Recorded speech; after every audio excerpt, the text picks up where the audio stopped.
दराना नमस्कार दराना। दोस्तों, एक और बारी फिर से आप सभी का तमाशा भवन चैनल पे स्वागत है।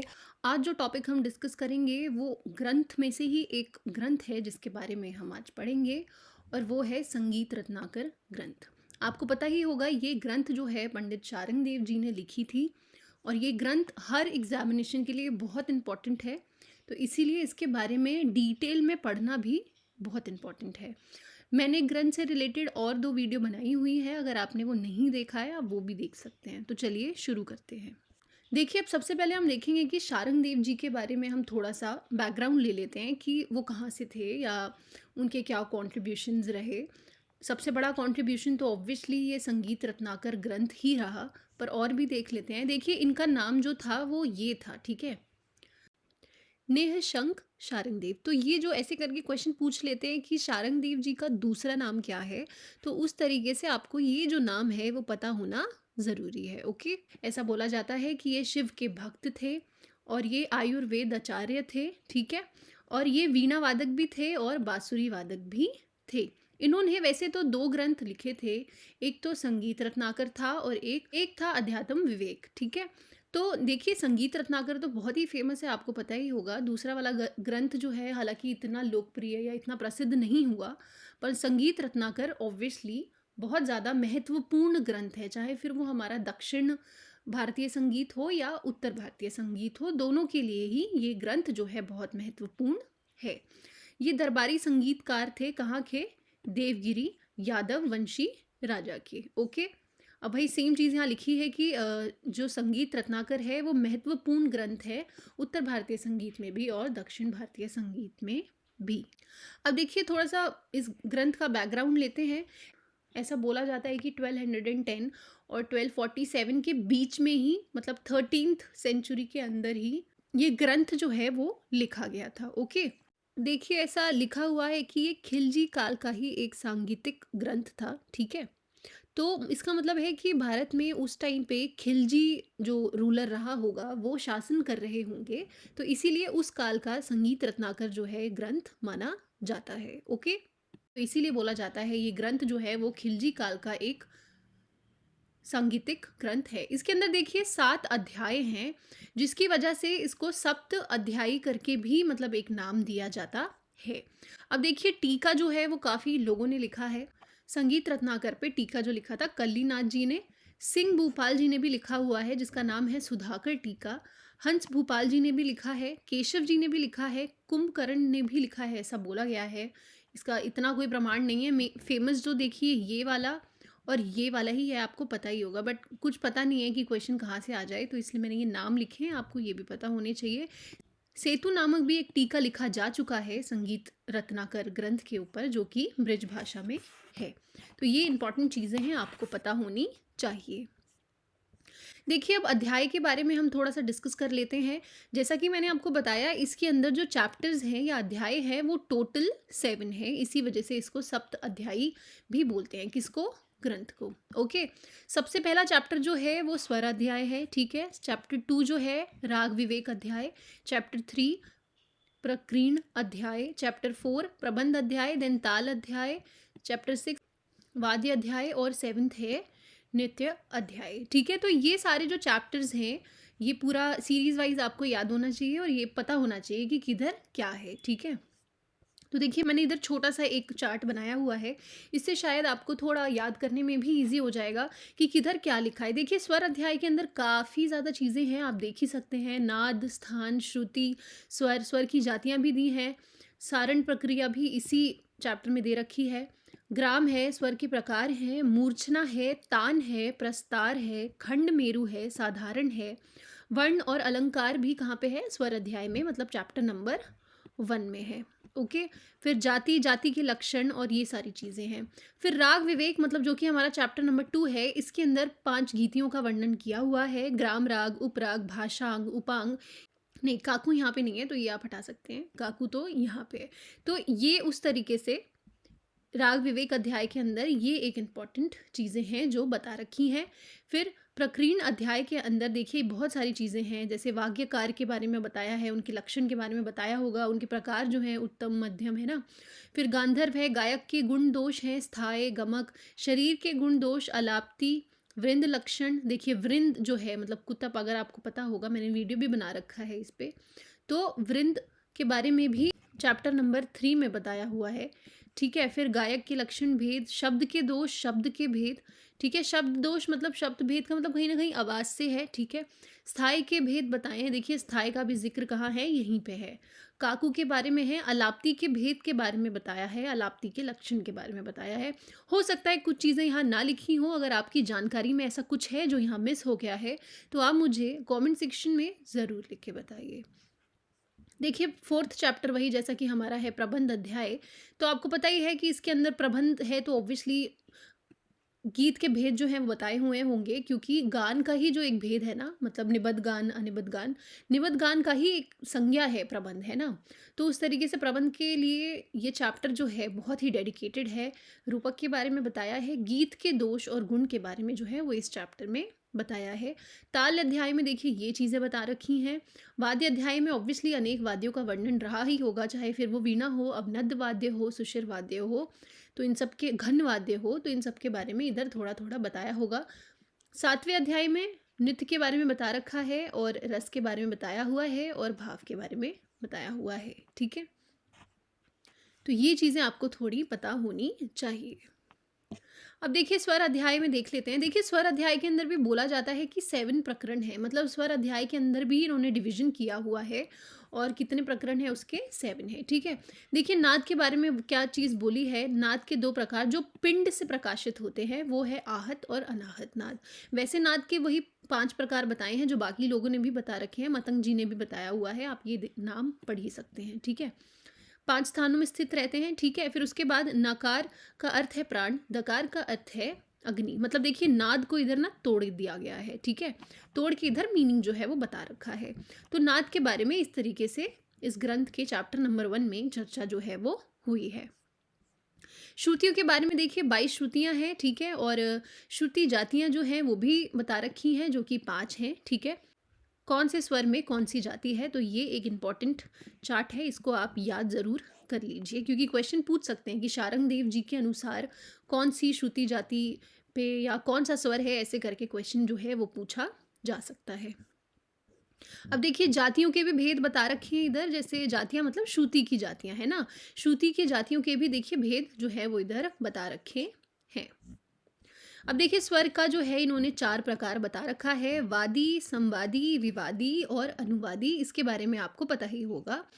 जिन 2 स्वरों के मध्य में आधार श्रुतियों को छोड़कर 12 अथवा 8 श्रुतियां हो तो वे स्वर परस्पर संवादी होते हैं। तो ये मैंने आपको बता ही रखा है स्वर संवाद वाले उसमें, तो आप वो वीडियो भी चेक कर सकते हैं। और देखिए विकृत स्वर इन्होंने कितने दिए हैं, 12 विकृत स्वर इन्होंने दिए हैं। ओके, ये एक इम्पोर्टेंट पॉइंट है। अब देखिए ये कुछ चीज़ें बता रखी हैं, स्वर देखिए लिखे हैं, और इन सारे ना स्वर को इन्होंने पशु पक्षी, कुल, वर्ण, रंग, द्वीप है, ऋषि है, देवता जी हैं, छंद है, रस का भी देखिए इधर बता रखा है थोड़ा थोड़ा। तो स्वर के रस के बारे में भी कौन से अध्याय में वर्णन हुआ है, स्वर में हुआ है ऑब्वियसली। अब देखिए जैसे इधर देखिए रे के लिए बोला है कि देखो वीर, अद्भुत और तथा रौद्र, मतलब सा और रे जो है इसके लिए माने गए हैं। गंधार को इन्होंने करुण में बोला है। गंधार में जो देवता है उनमें सरस्वती का स्थान दिया है। तो ऐसे करके ये चीज़ें भी आपको याद होनी चाहिए। रंग का भी देखिए जिक्र है, द्वीप का भी है, ऋषि, तो ये चीज़ें आपको याद होनी चाहिए। ओके, स्वर अध्याय देखिए जाति जो है, जाति के बारे में इसमें बताया है। 7 शुद्ध जाति है और विकृत जाति जो है वो 11 है। ये बहुत ही बेसिक है, जो सब लोगों ने ऑलमोस्ट यही माना है। तो 18 जातियां हैं। अब देखिए ये इंपॉर्टेंट है, जाति के जो लक्षण हैं वो 13 बताए हैं। इन जाति के लक्षण के बारे में मैंने डिटेल में डिस्कशन किया हुआ है एक वीडियो में। अगर आपने वो वीडियो नहीं देखा है अभी जाके देखिए, क्योंकि वो वीडियो बहुत इंपॉर्टेंट है।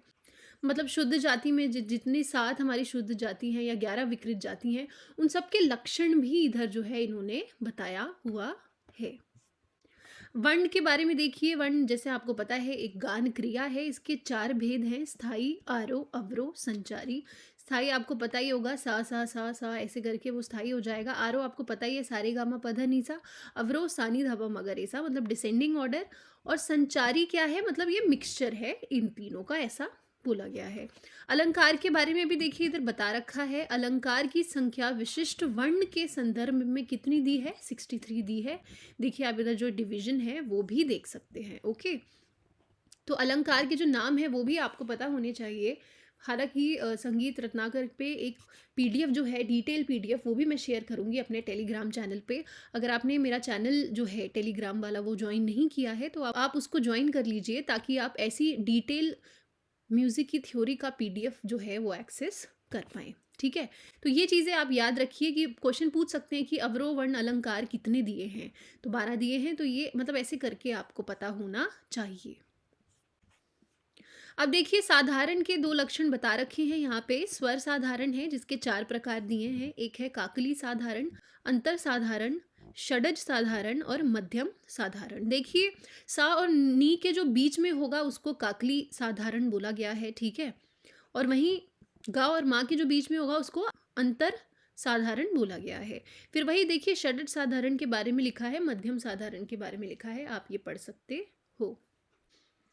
अब देखिए मूर्छना एक बहुत ही डिटेल और वास्ट टॉपिक है, तो ऑब्वियसली इधर हम पूरा सारी चीज़ें नहीं डिस्कस करेंगे। मूर्छना के ऊपर भी मैं बहुत जल्द वीडियो लेके आऊँगी, तो वहाँ से भी आप देख सकते हैं। तो देखिए इन्होंने बोला है कि प्रत्येक ग्राम से 7-7 मूर्छनाएं होती हैं। भरत जी ने भी ऐसा ही बोला है, आपको पता ही होगा।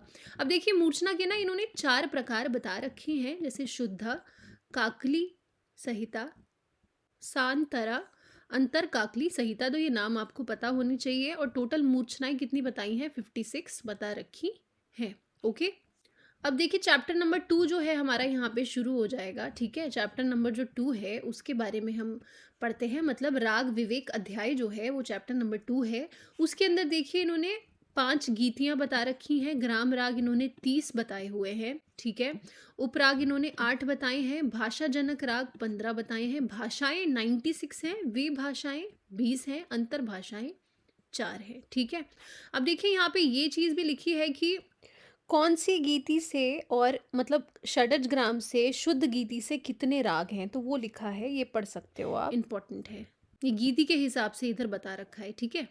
आपको पता ही होगा गीति के नाम जो है, देखिए शुद्ध है और भिन्न है, गौड़ी है, वेसरा है और साधारण है। ये हमारे गीति के ही नाम हैं। ओके, अब देखिए इसके अंदर पूर्व प्रसिद्ध राग और अधुना प्रसिद्ध राग करके भी उन्होंने कुछ चीज़ें बताई हैं। जैसे पूर्व प्रसिद्ध राग के अंदर उन्होंने रागांग जो है वो 8 दिए हैं, पर वहीं अधुना प्रसिद्ध राग में कितने दिया है, 13 दिया है। ऐसे ही सेम भाषांग इधर 11 है, तो अधुना प्रसिद्ध राग में कितना है, 9 है। क्रियांग अगर इधर 12 है तो उधर कितना है, 3 है। और पूर्व प्रसिद्ध राग में उपांग अगर 3 है तो अधुना प्रसिद्ध राग में कितना है, 27 है। तो इधर टोटल 52 है और इधर टोटल 34 है। पर वैसे पूरा ओवरऑल देखें तो शारंग देव ने कुल 264 रागों का जो है वो वर्णन अपने राग विवेक अध्याय में किया है। मतलब संगीत रत्नाकर ग्रंथ में जो है वो 264 राग के बारे में उन्होंने कहीं ना कहीं जिक्र किया है, तो ये आपको पता होना चाहिए। ओके, देखिए रूपक के बारे में इधर क्या लिखा है कि ये आलाप के समान ही होता है, बस ये अलग अलग गीत खंडों से युक्त होता है, तो वो हमारा क्या कहलाएगा, रूपक कहलाएगा। तो रूपक के बारे में भी कहाँ बताया हुआ है, राग विवेक अध्याय में बताया हुआ है।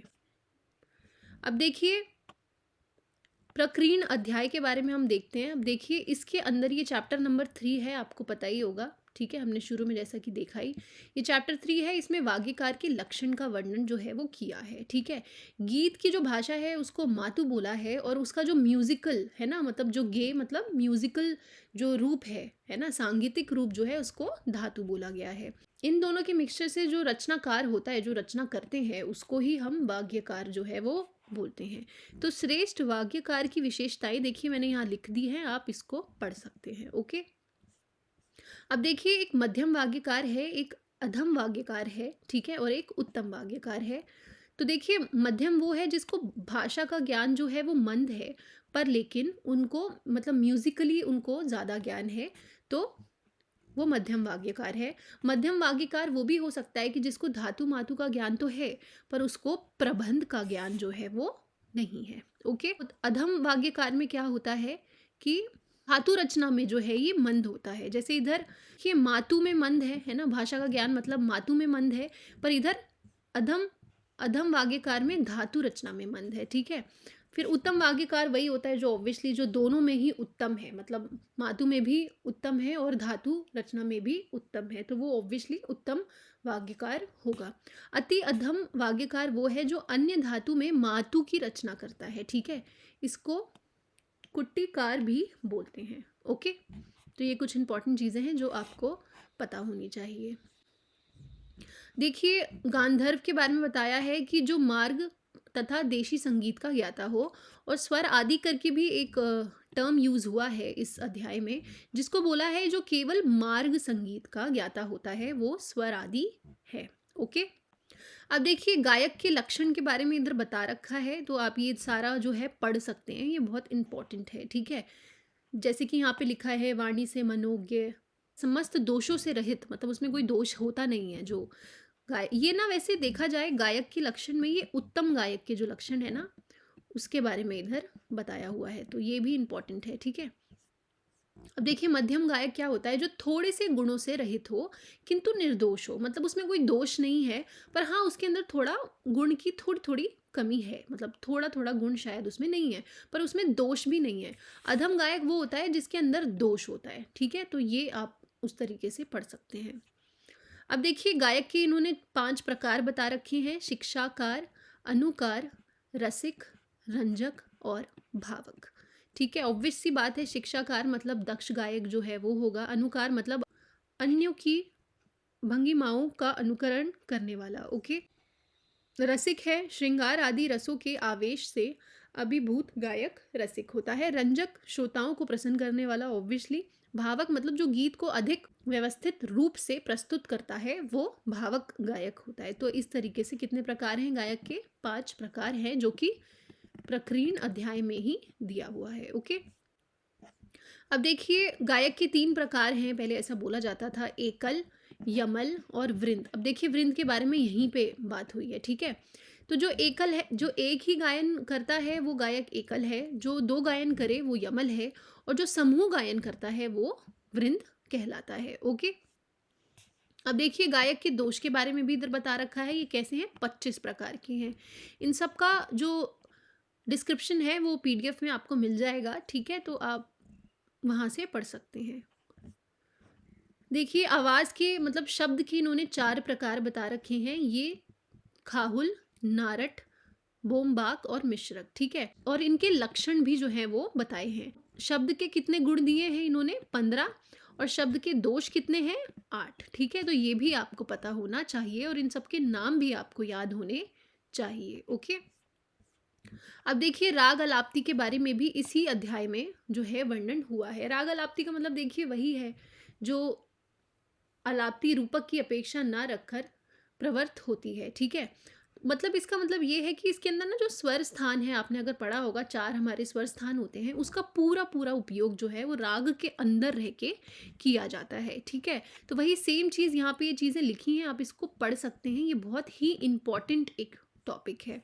फिर उसके बाद आता है देखिए रूपक अलाप्ति, जो रूपक में स्थित राग और ताल से निर्मित होती है वह रूपक अलाप्ति कही गई है। राग अलाप्ति देखिए लिखा है जो अलाप्ति रूपक की अपेक्षा ना रखकर, मतलब कहीं ना कहीं रूपक की अपेक्षा राग अलाप्ति में नहीं है, पर रूपक अलाप्ति के अंदर ऐसा नहीं है, क्योंकि इसमें देखिए लिखा है जो रूपक में स्थित राग और ताल में निर्मित होते हैं। ठीक है, वही रूपक अलाप्ति कहलाई जाती है। ये भी 2 प्रकार की है, प्रतिग्रहणिका और दूसरी है भंजनी। ओके, और फिर भंजनी के भी इन्होंने 2 प्रकार दिए हैं, स्थाई भंजनी और रूपक भंजनी। ओके, अब देखिए स्थाई के बारे में बताया है। स्थाई का मतलब होता है राग का अवयव। ओके, और इसके कितने स्थाई का वर्णन है? 96 स्थाई का जो है वो वर्णन किया हुआ है। प्रसिद्ध असंकीर्ण स्थाई है 10, प्रसिद्ध संकीर्ण स्थाई है 33, अप्रसिद्ध असंकीर्ण स्थाई है 20, अप्रसिद्ध संकीर्ण स्थाई है 33। ठीक है, स्थाई लक्षण भी जो है वो इन्होंने बताया हुआ है इसमें, और प्रसिद्ध असंकीर्ण स्थाई लक्षण के अंतर्गत ही उन्होंने काकू के जो हैं भेद बताए हैं, और काकू के भेद के बारे में मैंने डिटेल में अपनी वीडियो में डिस्कस किया है, आप जाके वहाँ देख सकते हैं। और काकू के कितने भेद हैं, काकू के शारंग देव जी ने कितने भेद दिए हैं, 6 भेद जो हैं वो दिए हैं। ओके, अलाप्ती के भी देखिए भेद बता रखे हैं, रूपक अलाप्ती और राग अलाप्ती, जैसा हमने पीछे अभी डिस्कशन कर ही लिया है। ओके, अब देखिए वृंद के बारे में देखते हैं। गायक और वादकों का जो समूह होता है वो वृंद कहलाता है। वृंद के भेद देखिए कितने हैं, 3 हैं। ठीक है, वृंद से रिलेटेड मतलब कुतब से रिलेटेड ऑलरेडी वीडियो बना दिया है मैंने, आप वो चेक कर सकते हैं। कुतब जो है वो भरत जी जो है वो वृंद के लिए कुतब नाम का संज्ञा का प्रयोग करते थे, आपको पता ही होगा। भेद जो है वो कौन कौन से हैं, एक तो है उत्तम, मध्यम और कनिष्ठ। ओके, तो देखिए उसके अंदर भी उत्तम जो वृंद होता है उसके अंदर मुख्य गायक 4 होते हैं, सम गायक 8, गायिकाएं 12, वंशी वादक 4 और मृदंग वादक 4। तो इस तरीके से आप कर सकते हैं। और मध्यम जो है वो पूरा आधा ही होता है उत्तम का, तो आप इधर से याद कर सकते हैं। और कनिष्ठ होता है ये। अब देखिए जो उत्तम से भी ज़्यादा बड़ा वृंद अगर कोई है तो उसको क्या बोलेंगे, कोलाहल वृंद बोलेंगे। ओके, इधर देखिए वृंद के गुण भी बताए हैं, जो कितने हैं, टोटल है 6। ओके, नेक्स्ट अब देखिए गायिका वृंद करके भी एक टर्म जो है वो प्रकीर्ण अध्याय में यूज हुआ है। तो देखिए ये भी 3 प्रकार का ही है। ठीक है, उत्तम, मध्यम और हीन। देखिए इधर हीन है और इधर कनिष्ठ है, तो ये आपको याद रखना है। इधर भी सेम चीज़ें हैं, देखिए मुख्य गायिकाएं हैं, सम गायिकाएं हैं, इधर वंशी वादक है और मृदंग वादक है। तो उस हिसाब से ये चीज़ें आप पढ़ सकते हो। हीन जो गायिका वृंद होता है उसमें क्या होता है, इसमें कम प्लस इच्छा अनुसार संख्या अगर है तो वो क्या है, हीन गायक वृंद होता है। ओके, अब देखिए प्रबंध अध्याय की बात करते हैं। आपको पता ही है ये चैप्टर नंबर 4 है।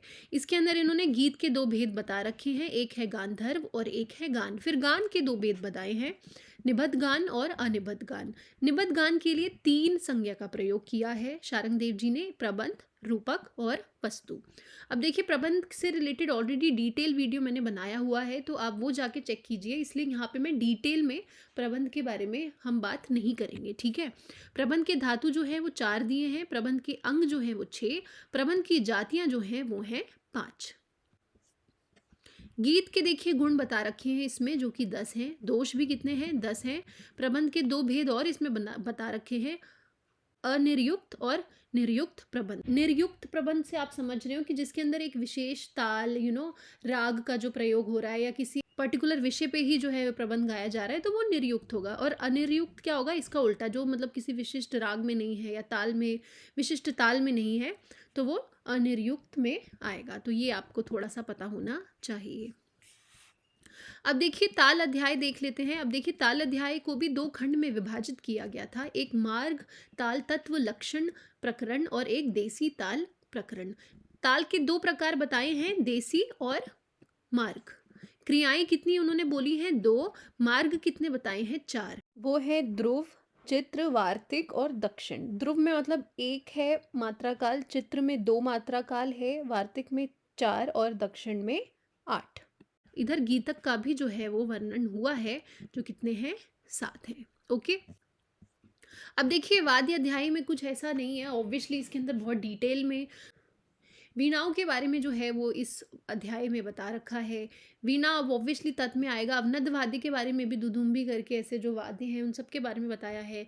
सुशिर वाद्य के बारे में बताया है, घन वाद्य के बारे में बताया है। और एक चीज़ ये भी कि इन्होंने भी वाद्य का जो वर्गीकरण है वो 4 श्रेणी में ही किया है ना। तो इसीलिए चतुर्विध वाद्य प्रकार करके भी आप बोल सकते हो, तत्, अवनद और सुशिर, घन। ठीक है, वाद्य और वादक के गुण दोष का भी वर्णन जो है वो इसी अध्याय में है। ठीक है, और अनेक वाद्यों का इसमें जो है वर्णन दे रखा है। ओके, नेक्स्ट है नृत्य अध्याय, जो कि इतना इम्पॉर्टेंट नहीं है, बट हाँ नृत्य अध्याय के साथ साथ इसमें रस का भी विवेचन जो है वो किया गया है और भाव का भी किया है। तो उस तरीके से भी ये जो लास्ट चैप्टर जो हमारा है 7 संगीत रत्नाकर का, वो इम्पॉर्टेंट है। So that's it for the video. Thank you so much for watching. अगर आपको मेरा कंटेंट अच्छा लगा है तो प्लीज़ चैनल को सब्सक्राइब कीजिए, और मैंने बाकी ग्रंथ्स अपलोड कर रखे हैं, आप वो भी उसके बारे में भी पढ़ सकते हैं। चाहे फिर वो मेरा टेलीग्राम चैनल हो, वहाँ पे जाके PDF से पढ़ सकते हैं, और यहाँ पे वीडियोज़ जो बनाई हैं वहाँ से भी पढ़ सकते हैं। अपना फीडबैक जो है वो मुझे कमेंट सेक्शन में ज़रूर दीजिए। नोटिफिकेशन बेल आइकॉन जो है उसको प्रेस करके रखिए ताकि आप कोई भी वीडियो मिस ना करें। Thank you.